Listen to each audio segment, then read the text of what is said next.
you should be able to erase fairly well with a plastic eraser, the little white ones.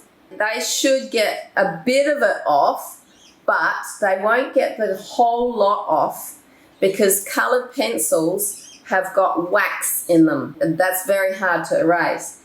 If you're really desperate though, I use one of these little two-ended erasers. Sometimes they're hard to find these days because not so many people are using biros to write with and needing to erase biros. You can still find them if you hunt around.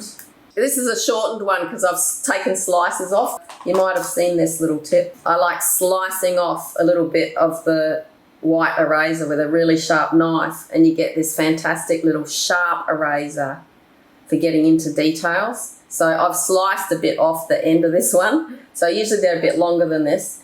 But this end is the plastic eraser, which is my first go. I try it first to get the mass of the amount off with that.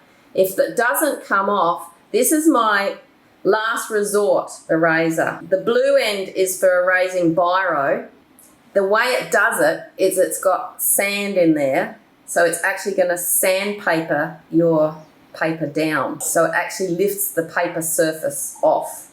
But it's very gentle, like it's a very fine sandpapery stuff in there. I have to have one of these in my studio all the time, especially if I'm doing something like framing. Let's say I've got Arches watercolour paper. If you've got a blob of paint that's gone right into the middle of a big white space, sometimes I'll use a knife to just slice it off.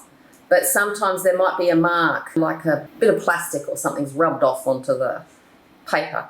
So I use this very carefully to sand the surface of the paper away. So it actually removes paper as well. So you have to have pretty sturdy paper to be using this with. What I'm talking about is 300 GSM cotton rag watercolour paper, which is tough as tough, thick, heavyweight paper. If it's just journal paper, if you use this stuff, you can sand through and then you can almost see through the paper because it's lifted too much of the paper off because it's so thin. So that's a last resort.